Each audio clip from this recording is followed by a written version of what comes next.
Hello everyone, नमस्कार. मी दीपाली. तुमचं सगळ्यांचं स्वागत आहे माझ्या चॅनलवर, जिथे तुम्हाला फॅशन स्टाईल, स्किन केअर आणि अशा अनेक वेगवेगळ्या विषयांवर मी दर रविवारी व्हिडिओज घेऊन येत असते. तर दर रविवारी माझे व्हिडिओज पाहत राहा. तर आजचा आपला विषय आहे मॉइश्चरायझर चेहऱ्याला का लावावं. का लावलं पाहिजे चेहऱ्याला मॉइश्चरायझर? जर मी असं तुम्हाला प्रश्न केला तर तुम्ही नक्कीच म्हणाल की चेहरा मऊ दिसण्यासाठी किंवा चेहरा ग्लो दिसण्यासाठी मॉइश्चरायझर लावला पाहिजे. नक्कीच ज्यांची ड्राय स्किन आहे ते असंच म्हणतील की चेहरा मऊ दिसण्यासाठी मॉइश्चरायझर लावायला हवं आहे. हो, हेही तितकंच खरं आहे. पण हे सुद्धा तितकंच खरं आहे की सगळ्या स्किन टाईप असलेल्यांनी मॉइश्चरायझर हे लावलंच पाहिजे. तर त्याचे चांगले परिणाम किंवा फायदे काय आहेत ते आपण आज जाणून घेऊया. मॉइश्चरायझर का लावावं यासाठी सगळ्यात पहिला जो मुद्दा आहे तो म्हणजे आपल्या स्किनमध्ये हे जे मॉइश्चरायझर आहे ते आपल्या स्किनमध्ये ओलावा टिकवून ठेवतं.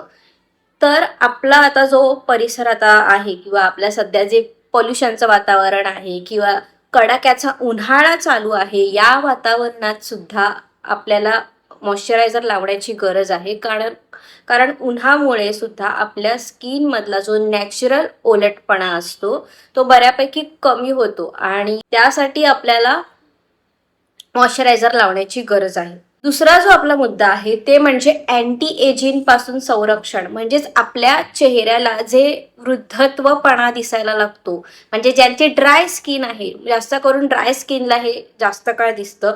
ड्राय स्किनमध्ये हा प्रकार लवकर उद्भवतो. जर मॉइश्चरायझरचा वापर आपण नाही केला तर आपली स्किन मध्ये ओलावा नसल्यामुळे स्किन खेचल्यासारखी दिसायला लागते, चेहऱ्यावर सुरकुत्या यायला लागतात. म्हणजेच वयाच्या मधल्या टप्प्यातच आपल्याला लवकरच सुरकुत्या यायला दिसायला लागतात. ह्या सगळ्या गोष्टी थांबवण्याचं काम किंवा ह्या सगळ्या गोष्टी कंट्रोलमध्ये करण्याचं काम हे मॉइश्चरायझर करतं. आणि नक्कीच मॉइश्चरायझर जर का कंटिन्यू ठेवलं तर आपली स्किन अक्षरशः मऊ जाणवायला लागते. यासाठी आपल्याला मॉइश्चरायझर लावण्याची कन्सिस्टन्सी ठेवावी लागेल आणि ती ठेवली तरच आपला चेहरा नक्कीच 6 महिन्यामध्ये, मी एका महिन्यात नाही म्हणणार कारण प्रत्येकाचा, माझ्या चेहऱ्यावर सुद्धा एका महिन्यात फरक नाही पडला, अगदी 6 महिन्यांनंतर आपली स्किन पहिल्यापेक्षा बऱ्यापैकी मऊ जाणवायला लागते. जशी माझी सुद्धा झालेली आहे. म्हणजे जी पॉन्ड्सची ॲडव्हर्टाईज होती ना जुनी, गुगली बुगली बुश, तर तशीच आपली स्किन जाणवायला लागते. हे खरं आहे. मॉइश्चरायझर कंटिन्यू जर का आपण वापर केला त्याचा, तेही आपल्या स्किन टाईप प्रमाणे आणि आपल्या स्किनला जे मॉइश्चरायझर सूट होतं ते लावलं तर आपली नक्कीच स्किन त्या स्टेजपर्यंत, म्हणजे बेबी स्किन एकदम नाही म्हणणार मी, पण बेबी स्किनच्या स्टेजपर्यंत पोहोचेपर्यंत 80% आपली स्किन मऊ जाणवते. तिसरं आहे ते म्हणजे पिंपल्स पासून लांब ठेवण्यासाठी सुद्धा मॉइश्चरायझरचा वापर होतो. तो म्हणजे कसा?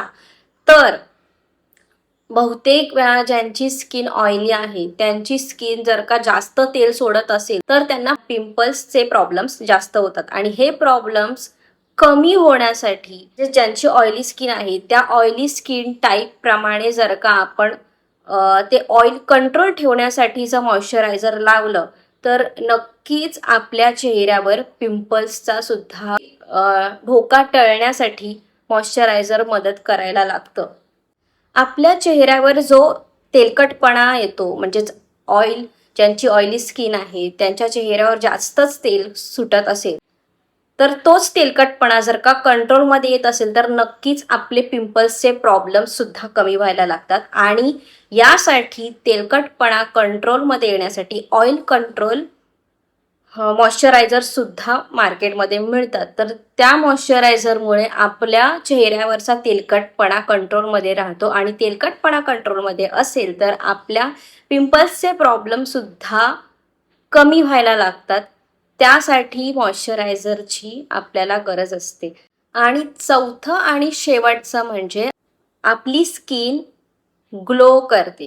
ग्लो करते म्हणजेच काय, तर आपल्या स्किनवर एक छान चकाकी येते. आपली मॉइश्चरायझर लावल्यावर आपली स्किन छान अशी चमकदार दिसायला लागते.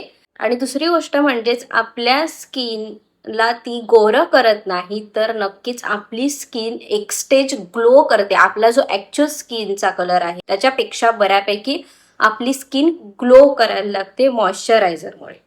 तर हे सगळे बेनिफिट्स होते मॉइश्चरायझरचे. तुम्हाला कसे वाटले मला कमेंटमध्ये नक्की सांगा.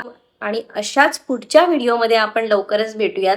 वेगवेगळ्या विषयांवर लवकरच आपण प्रत्येक गोष्टींचा डिटेलिंगवर बोलूयात. तर लवकरच भेटूयात पुढच्या व्हिडिओमध्ये. इथेच मी माझा व्हिडिओ संपवते. जाताना हे नक्कीच सांगेन, माझा व्हिडिओ प्लीज लाईक, शेअर आणि सबस्क्राईब करायला विसरू नका. आणि माझा व्हिडिओ पूर्ण बघा, पूर्ण पाहिलात तरच तुम्हाला माझे व्हिडिओ समजतील आणि कळतील. Thank you so much.